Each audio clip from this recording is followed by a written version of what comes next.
novela se llama Aquello que no se dice.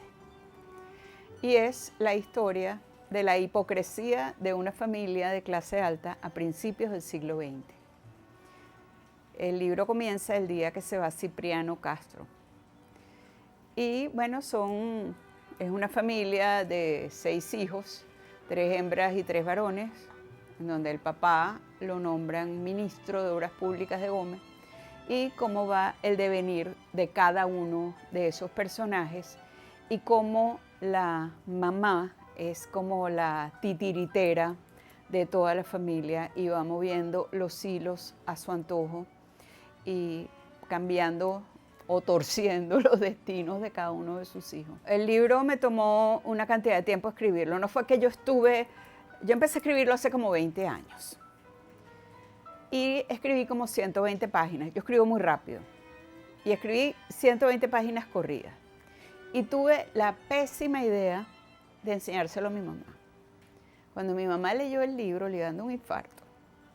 Dijo que eso era escandaloso, que eso era un horror, que yo no podía escribir eso. Que las niñas decentes no escribían esas cosas. Resulta que eso coincidió con el comienzo del proceso de demencia senil que tuvo mi mamá, que fue muy largo, muy doloroso.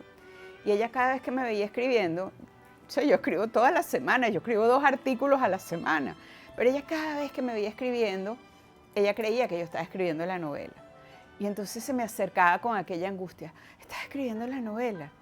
Y yo, no, mami. Y yo dije, yo no la puedo tener con esta angustia. Entonces le dije, no, mami, ya, yo no voy a tocar más la novela, yo la voy a dejar así. Y así se quedó. Cuando mi mamá murió, retomé la novela y escribí unas cuantas páginas más, no me acuerdo cuántas, si 100 más. Y resulta que alguien a quien yo quiero mucho, que escribe muy bien, la leyó y me la destrozó, pero literalmente me la destrozó. Me dijo que esa era una novela que era fatal, que era provinciana, que era banal. Y eso a mí me electrocutó, porque es una persona a quien yo respeto.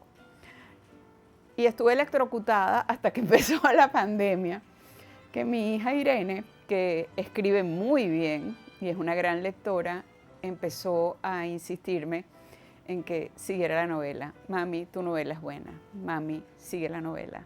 Mami, termínala, por favor.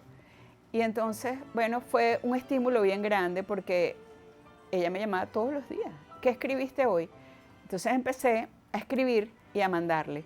Y ella me decía, sigue, me encanta, sigue. Y bueno, y así terminé la novela. Con mucho miedo, la mandé a Planeta Colombia, porque Planeta Venezuela cerró. ¿Y por qué digo con mucho miedo? Porque es una novela que es muy venezolana, muy, muy venezolana. Y yo dije, bueno, a lo mejor a los colombianos no les interesa una novela tan venezolana como la que yo había escrito. Pero resulta que les encantó y me dijeron que sí, que me la iban a publicar.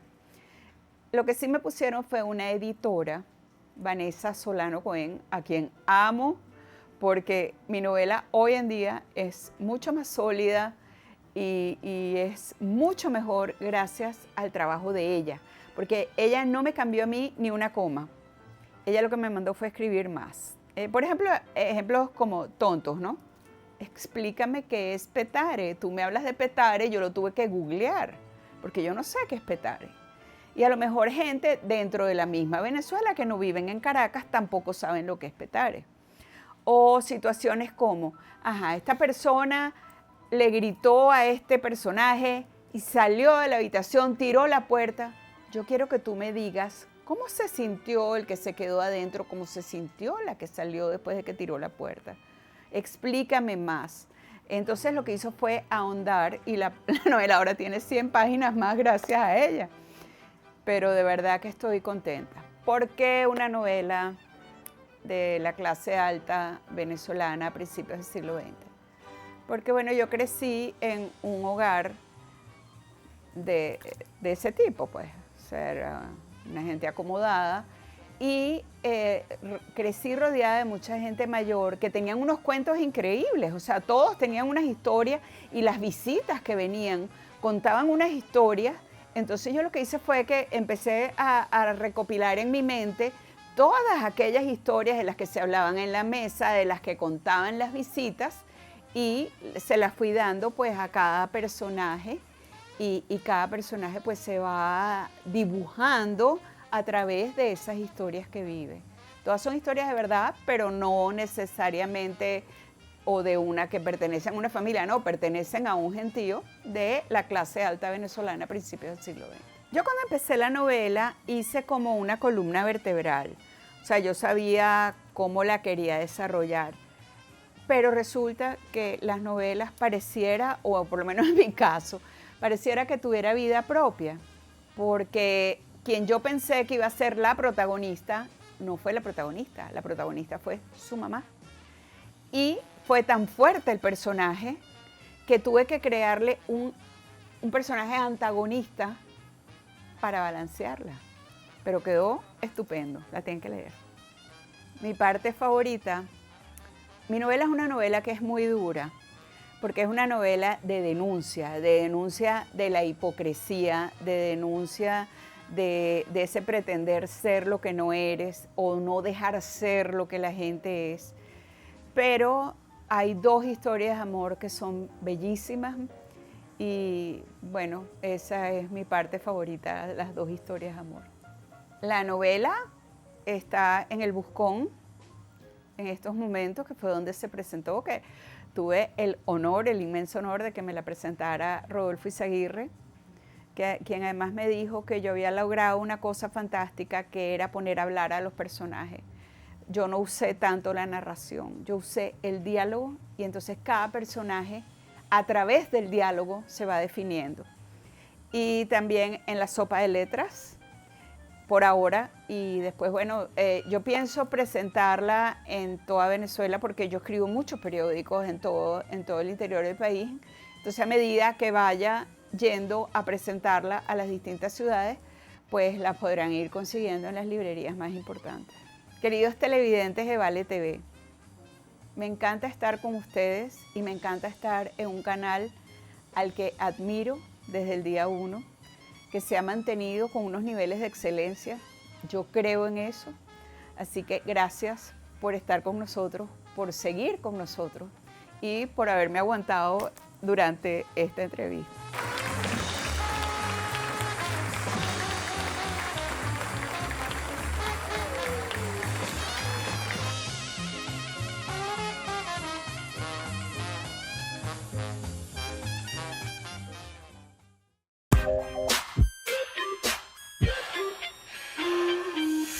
Nos vamos ahora a la idílica Venecia. La famosa ciudad de los canales se viste ahora de fiesta, pero para cumplir con la prestigiosa exposición internacional de arte, la Bienal de Venecia número 60. Para más información nos vamos con Valentina Torrado, nuestro canal aliado DW Dolce Vele. Es un gusto saludarlos desde Berlín. La Bienal de Venecia 2024 estará abierta al público hasta el 24 de noviembre. Se trata de una bienal sin dudas muy colorida, a la vez que muy politizada, muy políticamente correcta, ya que el foco está puesto en temas en boga como el indigenismo, la crisis migratoria, el colonialismo y la marginalización. Se cuenta con 331 participantes repartidos en 87 pabellones nacionales, 30 eventos colaterales y exposiciones satélites en la ciudad. En un momento de conflictos bélicos y crisis sociales, resulta casi inevitable que las tensiones políticas no se manifiesten en el arte, y más en un acontecimiento artístico mundial como la Bienal de Venecia. Un mural pintado por artistas indígenas amazónicos de 700 metros cuadrados cubre toda la fachada del pabellón central. La exposición central se titula Extranjeros por todas partes y reúne la participación de artistas inmigrantes, expatriados, refugiados o exiliados. El brasileño Adriano Pedrosa es el primer latinoamericano en hacer la curaduría de la Bienal de Venecia. Su propósito ha sido poner de relieve el arte del sur global del pasado y del presente, y ha favorecido a creadores que nunca han participado en la Bienal, destacando artistas de grupos marginados, especialmente artistas indígenas. Este eslogan en forma de letras de neón está expuesto en 53 idiomas diferentes. El pabellón de Estados Unidos es una explosión de color con la obra de Jeffrey Gibson, que celebra la riqueza multicultural. Con una estética diferente, Dinamarca sumerge a los visitantes en la vida actual e histórica en Groenlandia a través de un ensayo fotográfico. La República de Benín está por primera vez presente en la Bienal, una muestra de la cultura indígena local, el legado histórico colonial y la reciente restitución de objetos culturales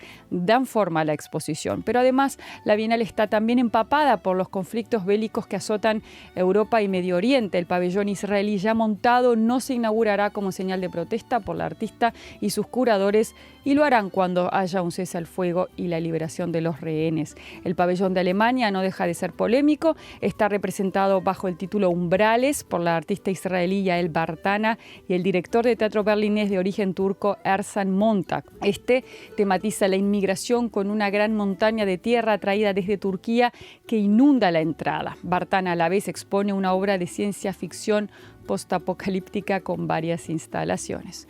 Fue un gusto haber compartido con ustedes estos minutos y me despido. Hasta pronto con un saludo desde Berlín. Valentina Torrado, de DW.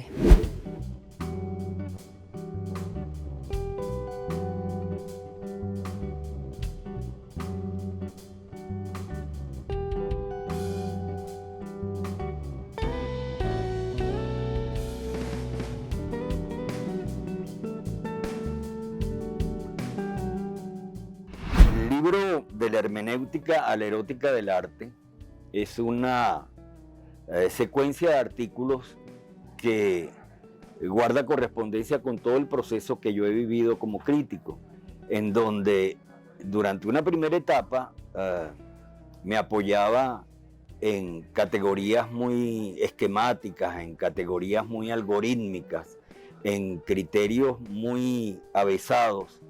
Y posteriormente he ido deslastrándome de esos rigores tan estrictos de las pautas de análisis para tener una relación más libre, más sensual, más íntima con las obras de arte. Precisamente ese proceso, esa vivencia que tuve, se me iluminó y me inspiró para escribir un libro cuando encontré en la finalización del primer capítulo del libro más importante de Susan Sontag, que se llama Contra la Interpretación. En ese capítulo había una frase que decía: más que una hermenéutica, necesitamos una erótica del arte. Y yo me apropié de esa frase. Me apropié de esa frase porque calzaba perfectamente en todo el proceso que yo había vivido. Después, dicho sea de paso, ahora acabo de comprar en Madrid la última biografía de Susan Sontag y el autor comenta que esa frase de Susan Sontag es de uno de sus artistas preferidos. Ella tenía 4 artistas preferidos que eran Andy Warhol, Cornell, y había uno que era el menos importante de ellos, ¿verdad? Que se llamaba Paul Thek, que no apareció en el mapa de las artes plásticas posteriormente, totalmente olvidado. Y resulta que fue él el autor de la frase y ella se lo apropió de él y lo mencionó ahí, y fíjense, ahora yo lo tomo precisamente para identificar este trabajo. Si ustedes ven, la portada es muy ilustrativa porque en esta portada uno puede perfectamente diferenciar lo que es la hermenéutica de la erótica. La hermenéutica es el conocimiento interesado, el conocimiento invasivo, el conocimiento que toca y que invade al objeto, mientras que la erótica es el disfrute sensual, íntimo con la obra. Y fíjense ustedes que aquí está toda la pera mordida, que es la hermenéutica, como yo me meto en esa interpretación en donde trato de llegar al fondo de la obra, mientras que la erótica es esa caricia externa, íntima. Es decir, mientras la hermenéutica habla sobre el arte, la erótica le habla al arte. Y ahí está una diferencia clave para entender un poco lo que ha sido toda la vivencia y todo lo que yo planteo en el desarrollo de los capítulos que conforman esta publicación.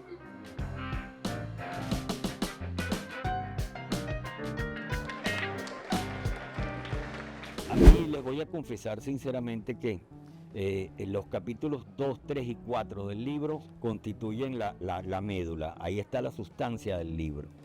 Si alguien se concentra fundamentalmente en esos 3 capítulos, uno podría decir que está totalmente satisfecho. porque en el capítulo 2 hablo de lo que es el arte contemporáneo, de lo que son sus problemáticas, de lo que es su significación. En el artículo tercero hablo un poco de toda la crítica, de toda la diferencia entre la crítica y todo el proceso de aproximación y de comprensión que es previa a la crítica.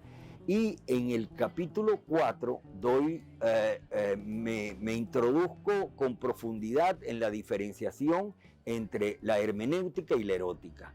Y ahí se desarrolla y se despliega fundamentalmente toda la tesis del libro, que es precisamente ver cómo uno, después de pasar de una etapa de aproximación y de disfrute, pasa a una etapa de interrogación y análisis, luego pasa a una etapa de evaluación y de confrontación y de comparación de la obra, y finalmente uno pasa a algo que va más allá.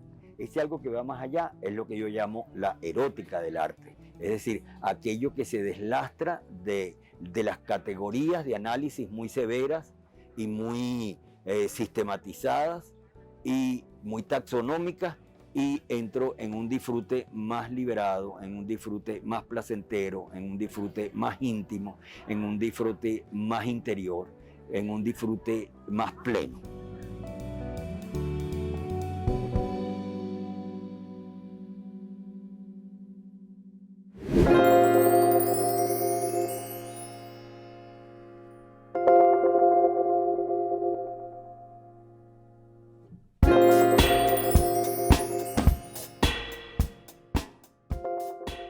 Le mando un saludo y un abrazo a la gente de Vale TV y un agradecimiento por cubrir este evento.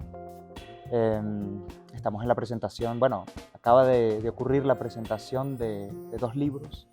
Un libro de mi autoría titulado Ojo de la Sombra, un poemario publicado por Oscar Totman Editores, y también una traducción del francés al castellano del poeta francés Paul Valéry, que se publicó en una edición bilingüe en Luba Ediciones en Buenos Aires, Argentina. Mi poemario, como su título lo indica, Ojo de la Sombra, tiene que ver con la sombra y con muchas cosas a las cuales nos remite la sombra. Creo que la sombra es el espacio de lo otro, de lo desconocido, y siempre solemos tratar de aprender o de atrapar ese espacio y de domesticarlo con nuestras palabras, de apoderarnos a través de la luz de ese espacio. Pero yo me pregunto qué pasa cuando la sombra tiene ojos y nos devuelve la mirada, cuando la sombra abre su ojo y nos interpela con sus pupilas. ¿Qué sucede en ese caso? Porque ya esa relación de poder que ejercemos sobre la sombra de alguna manera se invierte, y la sombra también nos demuestra que ella, desde espacios desconocidos, desde los resquicios, desde los rincones, desde las esquinas, también puede apoderarse de nosotros.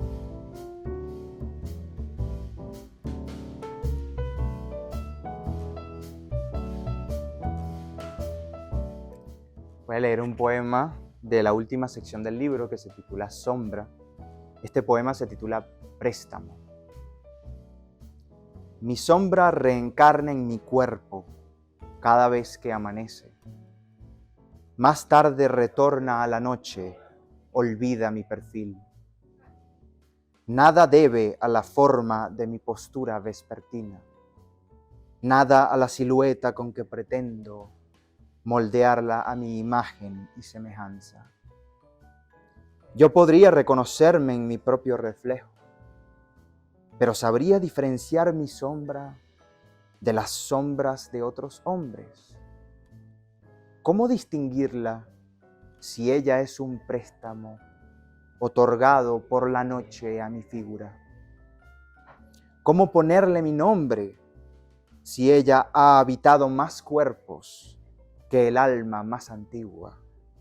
Y todas las conciencias han sido breves gestos de su hondura. y todos los seres pretextos de su estancia.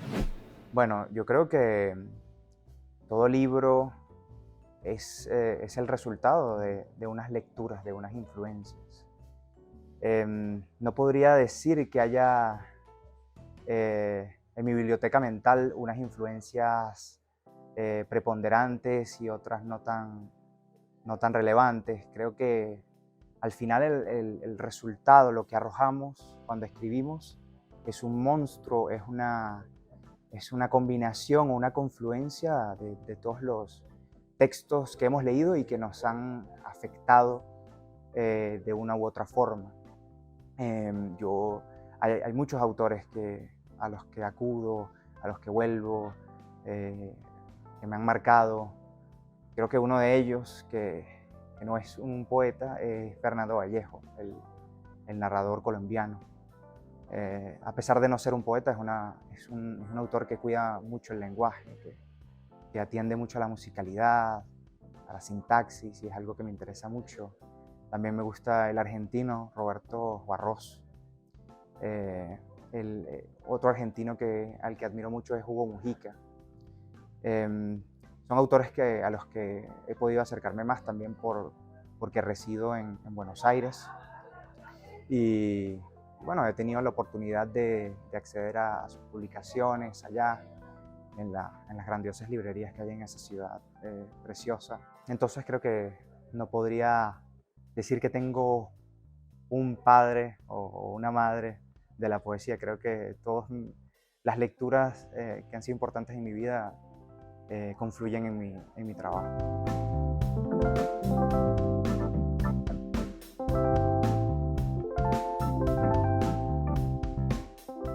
Hoy, además de presentarse mi poemario Ojo de la Sombra, se ha presentado una traducción que hice sobre el largo poema titulado El cementerio marino, del autor francés Paul Valéry. Y bueno, más que una traducción, es una versión, porque al traducir no he seguido el texto al pie de la letra.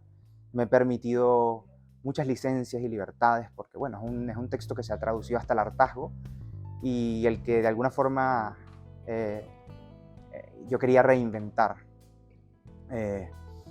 Yo creo que es un texto fundamental, es un clásico que nos va a acompañar, que nos va a seguir acompañando a lo largo del tiempo, porque es un texto que habla precisamente sobre el tiempo, sobre los ciclos, sobre el mar, que es al mismo tiempo algo que constantemente se renueva, que constantemente se recrea, pero que al mismo tiempo es una presencia templaria, pétrea, algo que estará siempre allí y que a pesar de sus cambios se mantendrá inmutable. Creo que por eso es un texto al que hay que volver siempre. Voy a leer la primera estrofa del Cementerio Marino en esta edición bilingüe. Voy a leer primero la primera estrofa en francés y luego mi traducción, versión del castellano. C'est toi tranquille, marche des colombes, entre les pins palpites, entre les tombes. Midi les justes y compose de feu, la mer, toujours recommencer. Oh récompense après une pensée, quand l'on regarde sur le calme de Dieu. Aquel techo apacible donde caminan las palomas, palpita entre los pinos y las tumbas. A pleno mediodía se compone de llamas, el mar que vuelve a comenzar. Qué gran recompensa después de un pensamiento, detenerse a contemplar la calma de los dioses.